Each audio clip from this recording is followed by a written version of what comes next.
साथ में हर्षा शर्मा आपको दिखाते हैं खबर 1 मिनट, यानी कि 1 मिनट में खबरों का पूरा विश्लेषण। गोरखपुर मंदिर पर हुए हमले के आरोपी मुर्तजा को लेकर समाजवादी पार्टी के अध्यक्ष अखिलेश यादव का बयान सामने आया है। उन्होंने कहा है कि आरोपी के पिता ने कहा है कि वो मानसिक तौर पर बीमार है, ऐसे में उस पहलू को भी देखना पड़ेगा। उसके पिता ने जो कहा है कि साइकेट्रिक प्रॉब्लम थी, बाइपोलर इश्यूज हैं उसके साथ, मुझे लगता है वो पहलू भी देखना पड़ेगा। अखिलेश यादव के इस बयान पर राजनीति भी शुरू हो गई है। बीजेपी ने अखिलेश के बयान को सीधा आतंकवाद के प्रति झुकाव से जोड़ दिया है, तो वहीं कांग्रेस ने इस मामले में निष्पक्ष जांच की मांग की है। अखिलेश यादव जी का पुराना ट्रैक रिकॉर्ड रहा है कि जब कहीं भी आतंकी की बात निकल कर के आती है तो उनका मन मचलने लगता है, उनका दिल नरम हो जाता है आतंकियों के प्रति, और आतंकवादियों को छोड़ने का उनका जो ट्रैक रिकॉर्ड रहा है। इसीलिए आज जब गोरखनाथ मंदिर की एक ऐसी घटना जो बहुत संवेदनशील है। इससे पहले 11 जुलाई को लखनऊ से अलकायदा के 2 आतंकियों की गिरफ्तारी पर अखिलेश यादव ने सवाल उठाए थे और कहा था कि उन्हें यूपी पुलिस और यूपी सरकार पर भरोसा नहीं है। यूपी एटीएस की टीम गोरखनाथ मंदिर में गिरफ्तार अहमद मुर्तजा को गोरखपुर से लखनऊ एटीएस मुख्यालय लेकर आई है। यहां उससे रिमांड पर पूछताछ की जा रही है। एटीएस ने मुर्तजा का लैपटॉप, मोबाइल फॉरेंसिक जांच के लिए भेज दिया है। मुर्तजा से जुड़े लोगों पर शिकंजा कसना भी शुरू हो गया है। नोएडा से 3, गोरखपुर में 2, कानपुर से 2 युवकों को एटीएस ने हिरासत में लिया है। वहीं गोरखनाथ मंदिर में पकड़े गए अहमद मुर्तजा के 4 बैंक अकाउंट की डिटेल जांच एजेंसियों को मिली है, जिसने आतंकी संगठन आईएसआईएस को पैसे ट्रांसफर किए जाने की आशंका है। वहीं सहारनपुर के फतेहपुर इलाके से एटीएस ने मुर्तजा के संदिग्ध साथी को हिरासत में लिया है। एटीएस आरोपी के मोबाइल कब्जे में लेकर उसके सोशल मीडिया अकाउंट और फोन डिटेल को भी खंगाल रही है। सहारनपुर के छटमलपुर थाना क्षेत्र से एक 30 वर्षीय युवक को हिरासत में लिया है। उसके मोबाइल को कब्जे में लिया गया है, उसके फ़ोन कॉल्स को खंगाला जा रहा है, उसके जो फेसबुक अकाउंट या जो भी सोशल मीडिया के अकाउंट्स है उनकी बारीकी से जांच की जा रही है। गाजीपुर में स्थानीय निकाय चुनाव के पहले समाजवादी पार्टी को एक बड़ा झटका लगा है। एसपी के पूर्व सांसद और पूर्व जिला पंचायत अध्यक्ष राधे मोहन सिंह ने पार्टी से इस्तीफा दे दिया है। उन्होंने अखिलेश यादव की नीतियों और सांसद अफजल अंसारी के पार्टी में दखल देने के साथ ही कई गंभीर आरोप लगाए और इस्तीफे का ऐलान कर दिया। कहा कि उस समाजवादी पार्टी को छोड़ रहा हूँ जिसे 33 साल तक आत्मसात किया हुआ था, आज वह अफजल अंसारी के हाथों में चली गई है। बस आज मैं समाजवादी पार्टी से उस समाजवादी पार्टी को जिसको मैंने 33 साल तक जिसको आत्मसात किया, जिसके साथ मैं निष्ठा के साथ खड़ा रहा, आज वह समाजवादी पार्टी अफजाल अंसारी के हाथों में चली गई है। और सारे निर्णय सिर्फ गाजीपुर ही नहीं बल्कि पूर्वांचल के सारे निर्णय में आज अफजाल अंसारी के बिल्कुल सहारे है समाजवादी पार्टी।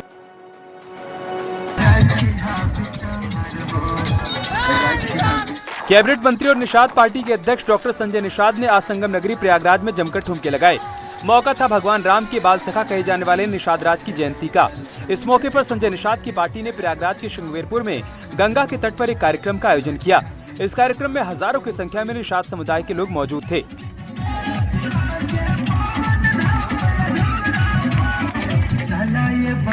रावण राज खत्म हो गया, पूरे प्रदेश में राम राज पुनः आ गया और पूरे देश में राम राज लाने के लिए इनका जोश है।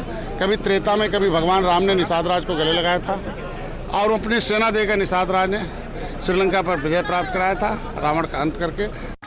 संजय निषाद ने पीएम मोदी और सीएम योगी की तारीफ करते हुए कहा कि अब रावण राज समाप्त हो गया है और योगी मोदी ने रामराज की तरह निषाद को कैबिनेट में जगह देकर गौरव प्रदान किया है। बीजेपी के 42वें स्थापना दिवस पर प्रधानमंत्री नरेंद्र मोदी ने कार्यकर्ताओं को वर्चुअली संबोधित किया। इस दौरान पीएम नरेंद्र मोदी के निशाने पर विपक्ष रहा। उन्होंने परिवारवादी पार्टियों पर जमकर निशाना साधा और ऐसे दलों को लोकतंत्र के लिए खतरनाक बताया। उन्होंने कहा कि कुछ दल सिर्फ परिवार के हितों तक सीमित हैं। ऐसे दल संविधान को कुछ नहीं समझते। कि अभी भी देश में 2 तरह की राजनीति चल रही। एक राजनीति है परिवार भक्ति की और दूसरी है राष्ट्र भक्ति की। केंद्रीय स्तर पर अलग अलग राज्यों में हमारे यहाँ कुछ राजनीतिक दल है जो सिर्फ और सिर्फ अपने अपने परिवार के हितों के लिए काम करते हैं। ये लोग भले ही अलग अलग राज्यों में हो, लेकिन परिवारवाद के तार से जुड़े रहते हैं। एक दूसरे के भ्रष्टाचार को ढककर रख लखनऊ में भी बीजेपी के स्थापना दिवस पर कार्यक्रम हुआ, जिसमें मुख्यमंत्री योगी आदित्यनाथ शामिल हुए। इस दौरान सीएम योगी ने बीजेपी कार्यकर्ताओं को स्थापना दिवस की बधाई दी। उन्होंने कहा कि बीजेपी की यात्रा बहुत कुछ कहती है। कार्यकर्ताओं के समर्पण पर किसी को कोई संदेह नहीं है। बीजेपी ने राष्ट्र की एकता के लिए काम किया, कोरोना काल में जीवन भी बचाया और जीविका भी बचाई। राष्ट्र का हित सर्वोपरि है, इस भाव को कहने वाला देश का एकमात्र राजनीतिक दल है जो नेशन फर्स्ट की पीढ़ी को आगे बढ़ा करके देश पहला और दल का हित उसके बाद, ये कहने वाला एकमात्र दल है वह भारतीय जनता पार्टी है। जो संकल्प एक एक करके हमारे पूर्वजों ने, उन महापुरुषों ने देखा था, उन संकल्पों को साकार कर रही केंद्र की मोदी सरकार आज देश और दुनिया के लिए कौतूहल का विषय बना हुआ है। तो एक राजनीतिक दल कैसे दुनिया के अंदर देखते ही देखते छा जाता है। देहरादून में भी बीजेपी के स्थापना दिवस पर कार्यक्रम हुआ, जिसमें मुख्यमंत्री पुष्कर सिंह धामी समेत पार्टी के तमाम पदाधिकारी शामिल हुए। इस दौरान सीएम धामी ने कहा कि विकास के काम उत्तराखंड के अंतिम व्यक्ति तक पहुंचाने का लक्ष्य है। सरकार जनता के साझेदार के रूप में काम करेगी। इसके साथ ही सीएम धामी ने कहा कि मैंने अधिकारियों को कहा कि न खुद सोऊंगा और न किसी को सोने दूंगा। बहुत सारी स्कीमें हमने चलाई हुई हैं। आंगनबाड़ी बहनों का हमने मानदेय बढ़ाया, आशा बहनों का मानदेय बढ़ाया, भोजन माताओं का मानदेय बढ़ाया, उपनल कर्मचारियों का हमने मानदेय बढ़ाया है। उत्तराखंड के आंदोलनकारी हमारी सुशीला बलूनी जी, रविंदर जुगरान जी, ये भी बार बार आते रहते हैं। अभी बहुत सारे काम हमारे छूटे हुए हैं। तो हमने उत्तराखंड आंदोलनकारियों की जो पेंशन थी, उस पेंशन को भी हमने बढ़ाया है। उनके लिए जो अन्य सुविधाएं हैं वो भी हमने किया। हमने कैबिनेट से 10% आरक्षण का भी महामहिम राज्यपाल को भेजा हुआ है। झांसी बुंदेलखंड विश्वविद्यालय में भौतिक विज्ञान का पेपर शुरू होने से पहले ही लीक हो गया। परीक्षार्थी चिट बनाकर पेपर देने के लिए पहुंचे थे, जहां परीक्षार्थी के पास चिट पकड़ी गई। पूछताछ के बाद 4 अन्य छात्रों को पकड़ा गया। जांच में पता चला कि उनके मोबाइल में परीक्षा शुरू होने से पहले ही प्रश्न पत्र पहुंच गया था। इसके बाद बीयू ने भौतिक विज्ञान की परीक्षा रद्द कर दी। जब उनकी जांच पड़ताल की गई तो उनके पास से जो एक पर्ची निकली, वो पर्ची में ये आई कि उनके कुछ उसमें नंबर थे और नंबर के ऊपर उसके आंसर लिखे हुए थे, क्योंकि पेपर आज ऑब्जेक्टिव टाइप था। जो उनसे और गहन पूछताछ की गई कि भाई आपके पास ये नंबर कहाँ से आए, क्या आया। सेम टू सेम 2-3 छात्रों के पास आए, तो उनके द्वारा ये बताया गया कि हमारे पास करीब 6:44 या 6:45 पर ये पेपर व्हाट्सएप के द्वारा आया गया। कानपुर के फीलखाना इलाके में सेंट्रल बैंक ऑफ इंडिया के कराची ब्रांच के लॉकर से गहनों की चोरी का मामला तूल पकड़ता जा रहा है। इस मामले में पुलिस अब तक 3 मुकदमे दर्ज कर चुकी है। आज व्यापारियों के एक प्रतिनिधिमंडल ने कानपुर के पुलिस कमिश्नर से मुलाकात की। इस मामले में बैंक कर्मचारी ही शक के दायरे में हैं। अभी तक इसमें 3 FIR पंजीकृत हो चुकी हैं और इसमें हमने जो उनका DVR था, जो CCTV वहाँ पे लगा हुआ था, वो हमारे कब्जे में ले लिया है। रजिस्टर हमारे कब्जे में है और जिस तरीके से घटना हुई है उससे ऐसा प्रतीत होता है कि इसमें बैंक के ही कुछ कर्मियों का रोल प्रतीत होता है। पुलिस ने इस मामले में एक SIT का गठन किया है, जिसने अपनी जांच शुरू कर दी है। अब तक 7 लॉकर से 2 करोड़ 15 लाख रुपए के गहने चोरी होने बताए जा रहे हैं। वहीं पुलिस दावा कर रही है कि जल्द ही मामले का खुलासा कर दिया जाएगा। जांच की जा रही है, पूछताछ की जा रही है और इसके अतिरिक्त मैंने क्राइम ब्रांच से एक स्पेशल टीम भी लगाई है उनके साथ, जो आज लोकल पुलिस के साथ सहयोग करके इस घटना का नापन करना सुनिश्चित करेंगे। आगरा में दबंगों ने पुलिस टीम पर हमला कर दिया, जिसमें 2 सिपाही गंभीर रूप से घायल हो गए। दोनों सिपाही एक महिला के साथ हुई मारपीट के मामले में गए हुए थे। मामला मलपुरा थाना इलाके का है, जहां एक महिला ने दबंगों पर मारपीट करने का आरोप लगाया था। जब पुलिस टीम गांव पहुंची तब दबंगों ने पुलिस पर हमला बोल दिया।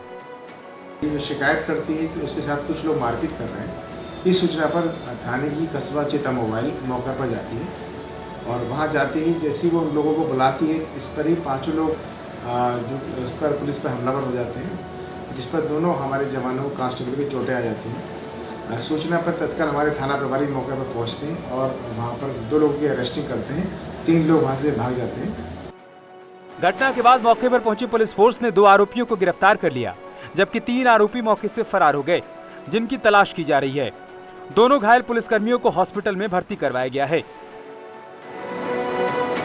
मिर्जापुर में एक पुराने मामले का वीडियो सोशल मीडिया पर वायरल हो रहा है, जिसको लेकर दो समुदायों के बीच आपसी सौहार्द बिगाड़ने की कोशिश हो रही है। पुलिस ने मामले को गंभीरता से लिया है और इस पुराने वीडियो को सोशल मीडिया पर गलत तरीके से पोस्ट करने वाले के बारे में जानकारी जुटाई जा रही है। पुलिस का कहना है कि 16 जनवरी का ये वीडियो है।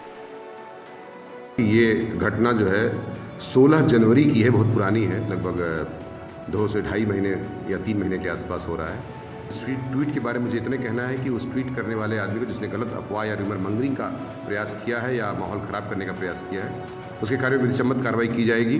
बस हाँ, उसका पता और आईडी हम लोग पता कर रहे हैं। दरअसल कूड़ा फेंकने को लेकर दो पक्षों के बीच झड़प हुई थी, लेकिन कुछ शरारती तत्व सोशल मीडिया पर वीडियो वायरल कर मारपीट को दो समुदाय से जोड़ रहे हैं और लोगों को भड़काने की कोशिश कर रहे हैं। कानपुर में युवती से दुष्कर्म, छेड़छाड़ और धमकी के आरोप में पुलिस ने निरवाड़ी अखाड़े के प्रखर महाराज के खिलाफ गंभीर धाराओं में रिपोर्ट दर्ज की है। युवती की मां ने राज्य महिला आयोग से शिकायत की थी कि उनके निर्देश पर पुलिस ने रिपोर्ट दर्ज कर जांच शुरू कर दी है। लड़की की मां ने आरोप लगाया कि प्रखर महाराज ने उनकी बेटी को बदनीयती से अपने पास बुलाया और दीक्षा देने के बहाने उससे छेड़छाड़ और दुष्कर्म किया। राज्य महिला आयोग ने इस मामले का संज्ञान लेते हुए पुलिस कमिश्नर को कार्रवाई करने के लिए कहा है। जी, पहले मैंने महिला आयोग में अपनी शिकायत दर्ज कराई थी, फिर उन्होंने मुझे आदेश दिया एफआईआर के लिए, फिर मैंने एफआईआर दर्ज कराई, मेरी एफआईआर दर्ज हो गई है। महानिर्वाड़ी अखाड़े के महामंडलेश्वर प्रखर महाराज पर मुकदमा दर्ज होने के बाद उनकी शिष्या साध्वी चिदानंदमयी मीडिया के सामने आई। प्रखर महाराज का बचाव करते हुए उन्होंने अपने माता पिता और कुछ लोगों पर गुरु को बदनाम करने का आरोप लगाया। तो मेरे पूर्व आश्रम के माता पिता द्वारा जो भी आरोप लगाया गया है गुरुदेव को लेकर, वो सब असत्य है, झूठ है, उसमें 1% भी सच्चाई नहीं है। उन्होंने कहा कि मुझे बंधक बना के रखा गया है, मुझे बहला के फुसला के हरिद्वार आश्रम लेके गया है, ये सब झूठ है। नोएडा के सेक्टर 93 में सुपरटेक के ट्विन टावर के टेस्ट ब्लास्ट की तैयारियां तेज हो गई हैं। 10 अप्रैल को 12 बजे टेस्ट ब्लास्ट किया जाएगा। इस ट्रायल के बाद ही पता चल पाएगा कि ट्विन टावर को गिराने में कुल कितने विस्फोटक लगेंगे। इस दौरान ट्विन टावर सुरक्षा के घेरे में रहेगा। ट्विन टावर के 16 नंबर पिलर में ब्लास्ट होगा। टेस्ट ब्लास्ट के लिए पिलर्स को फाइबर शीट से ढका जाएगा, जिससे मलबा बाहर नहीं गिरे। टेस्ट ब्लास्ट के दिन सड़क पर कुछ घंटे तक डायवर्जन भी किया जाएगा। उधर आसपास की बिल्डिंग में रहने वाले लोगों से भी 10 अप्रैल को टेस्ट ब्लास्ट के दौरान अपनी खिड़की और बालकनी में नहीं जाने की अपील की गई है। सुपरटेक ट्विन टावर को तोड़ने का काम युद्ध स्तर पर चल रहा है और आपको तस्वीरें ग्राउंड जीरो से दिखाना चाहेंगे। ये जियो टेक्सटाइल फाइबर है जिसको पिलर्स पे लपेटा जाएगा। काम तेजी से चल रहा है और सबसे बड़ी बात है 10 तारीख को टेस्ट ट्रायल होगा और जब ये ट्रायल टेस्ट किया जाएगा पिलर्स पे तो इससे ये जानने की कोशिश की जाएगी कि कितनी मात्रा में एक्सप्लोजन की जरूरत है, कितना केमिकल लगाया जाएगा और उसी को आधार बनाकर एक्सप्लोजन की डिमांड भी की जाएगी। राजधानी में ग्रीन लखनऊ ड्राइव के तहत करीब 40 लाख पौधे लगाए जाएंगे, जिसको लेकर कलेक्ट्रेट में एक बड़ी बैठक हुई। बैठक में सीडीओ, डीएफओ समेत सभी विभागों के प्रतिनिधि मौजूद रहे। डीएम अभिषेक प्रकाश ने कहा कि माई ट्री ऐप के तहत सभी पौधों को जीपीएस से जोड़ा जाएगा। निरंतर पिछले 3 सालों में हमारे यहाँ ग्रीन कवर में वृद्धि हुई है और अब जनपद लखनऊ की रैंकिंग टॉप 3 में आ गई है और हमारे यहाँ 15.32% जनपद लखनऊ का ग्रीन कवर है सिटी का, जो कि विगत वर्ष से 8.33 ईयर टू ईयर बेसिस पे हमारी जो वृद्धि हुई है इसमें हम टॉप 3 में उत्तर प्रदेश में हैं। अब इसी मुहिम को आगे और तेज़ी में हमें कायम करना है, इसलिए हम लोगों ने आज की इस बैठक में हमारा जो कार्यकारी लक्ष्य शासन द्वारा दिया गया वो 36,73,000 पेड़ों का है इस वर्ष में, जिसमें 23 लाख अन्य विभाग लगाएंगे और 13 लाख प्लस वन विभाग लगाएंगे। आजादी के अमृत महोत्सव के उपलक्ष्य में सभी स्कूलों में 75 पेड़ लगाए जाएंगे। गोमती नदी के आसपास के इलाकों में भी पौधारोपण किया जाएगा। बता दें कि लखनऊ ग्रीन जोन के रैंक में टॉप 3 में पहुंचा है।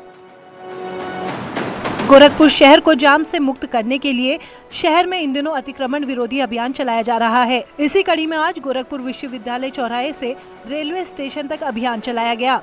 इसमें कुछ दुकानदारों पर जुर्माना लगाया गया तो कुछ के अतिक्रमण को तोड़ा गया। साथ ही ये चेतावनी भी दी गई, अगर फिर से अतिक्रमण करेंगे तो दुकानों को सील कर दिया जाएगा। जो इंक्रोचमेंट है उसके खिलाफ अभियान चल रहा है। आज उसी कड़ी में जो है गोरखपुर विश्वविद्यालय से लेकर रेलवे स्टेशन की तरफ इंक्रोचमेंट हटाने का काम चल रहा है और लोगों को ये निर्देश दिया गया है कि जिन लोगों ने भी सड़क की तरफ इंक्रोचमेंट कर रखे हैं उनको तत्काल हटा लें। जो लोग हटा ले रहे हैं उन पे 500 रुपये का जुर्माना लगाया जा रहा है। कुछ लोगों को चेतावनी देकर छोड़ दिया जा रहा है और साथ ही कुछ लोगों के जो इंक्रोचमेंट है उसको नगर निगम प्रशासन की टीम तोड़ दे रही है। इसी के क्रम में आज यातायात तिराहे से लेकर रोडवेज के चौराहे तक अतिक्रमण अभियान चलाया गया है, क्योंकि इस संबंध में हमने पूर्व में ही सभी स्टेक होल्डर से वार्ता कर ली है, जिसमें जो पटरी व्यवसायी हैं और जो भी हमारे व्यापार बंधु हैं, व्यापार मंडल के लोग, उनसे बात कर चुके हैं, तो सभी से पूरा सहयोग कर रहे हैं। महोबा में भी भू माफिया पर प्रशासन ने बुलडोजर की कार्रवाई की। इस दौरान सरकारी जमीनों पर कब्जा कर बनाई गई जमीनों को बुलडोजर से ध्वस्त किया गया। उत्तर प्रदेश के महोबा में योगी सरकार गठन के बाद एक बार फिर प्रशासन का बुलडोजर गरजा है। आप मेरे पीछे साफ देख सकते हैं जिस तरह से सरकारी जमीन पर अवैध अतिक्रमण जो किए हुए थे, अवैध अतिक्रमणकारी थे, उन पर प्रशासन का बुलडोजर गरजा है और उन्होंने जमीन को बिल्कुल नेस्ता नाबूद कर दिया है। दरअसल जूखा इलाके में भू माफिया ने जमीन पर कब्जा किया हुआ था, जिसे खाली करने के लिए नोटिस भी दिया गया था। अवैध अतिक्रमण का अभियान अभी वो इलेक्शन के दौरान यहाँ अवैध निर्माण की सूचना मिली थी, तो लेखपाल आके रुकवा गए थे, तब भी उन लोगों ने बाद में निर्माण कर ली, तो आज बुलडोजर से आज गिरवा दिया गया जितने अवैध निर्माण थे। उधर संभल के गुन्नौर में भी बाबा का बुलडोजर भू माफिया पर जमकर बरसा। बबराला कस्बे में कई लोगों ने सरकारी जमीन पर कब्जा किया हुआ था, जिसे प्रशासन ने बुलडोजर चलाकर ध्वस्त कर दिया। नगर पंचायत की नॉन जेडी की जमीन है, इसमें जो है कुछ प्लॉटिंग कर दी गई है। बेचा कोई सा खेत है, कोई से खेत में बना दिया गया है, तो कुछ लोगों ने बेनामे कराए हैं, लेकिन हमारी सरकारी वाले में कब्जा कर लिया, तो ये कब्जा हटाया जा रहा है। मथुरा जिला जेल में उस समय हड़कंप मच गया जब एक कैदी ने आत्महत्या की कोशिश की, जिसके बाद कैदी को गंभीर हालत में जिला अस्पताल में भर्ती करवाया गया, जहां उसकी हालत अब खतरे से बाहर है। कैदी के गर्दन में घाव के गंभीर निशान थे। बताया जा रहा है कि चम्मच को घिसकर धारदार हथियार बनाया था, जिसके बाद उससे गर्दन पर वार किया। घायल कैदी जितेंद्र अमर विहार कॉलोनी का रहने वाला है, जो हत्या की कोशिश के आरोप में जेल में पिछले 5 साल से बंद है। जो है जिला जेल मथुरा से एक कैदी को लेकर आया गया था जो गंभीर अवस्था में था, तो ऑपरेशन थिएटर में उसको सर्जन्स की टीम द्वारा उसकी सर्जरी कर दी गई है। गर्दन पर काफ़ी गहरे निशान है उसके, ठीक है, अब उसकी हालत ठीक है, खतरे से बाहर है। बताया जा रहा है कि जमानत नहीं मिलने से कैदी जितेंद्र कई दिनों से डिप्रेशन में था, जिसके चलते उसने बुधवार को आत्महत्या की कोशिश की। वहीं इस मामले में पुलिस प्रशासन ने लापरवाही को लेकर जांच पड़ताल शुरू कर दी है। गाजियाबाद पुलिस ने पेट्रोल पंप कर्मचारियों से लूट और पीएनबी बैंक में हुई लूट का खुलासा कर दिया है। पुलिस और एसओजी ने मुठभेड़ के बाद मसूरी थाना इलाके से 50,000 के इनामी बदमाश सुंदर को गिरफ्तार किया है। मुठभेड़ में उसके पैर में गोली भी लगी है, जिसके कब्जे से लूट के 7 लाख रुपए बरामद किए गए हैं। सुंदर का एक साथी मुकेश पहले से ही गिरफ्तार हो चुका है। इस पूरे प्रकरण में जिसमें 22 लाख रुपए गए थे, अब तक 17 लाख रुपए की रिकवरी इस प्रकार से हो चुकी है। एक अभियुक्त अभी बाकी है और एक को पीसीआर में लेना है, जिससे पूछताछ करनी है, उस पर हम लोग कार्रवाई करेंगे। उधर पंजाब नेशनल बैंक में हुई लूट के मामले में पुलिस ने मुठभेड़ के बाद 2 बदमाश रॉबिन और हिमांशु को गिरफ्तार किया है। इन दोनों मामलों के खुलासे के बाद पुलिस टीम को 1 लाख रुपए इनाम का ऐलान किया गया है। बैंक की लूट के खुलासे के लिए एसएसपी गाजियाबाद और उनकी टीम को शासन के स्तर से 1 लाख रुपए के इनाम की घोषणा भी की गई है। वो पूरी टीम में जो भी लोग हैं वो उनको उससे पुरस्कृत भी किया जाएगा। और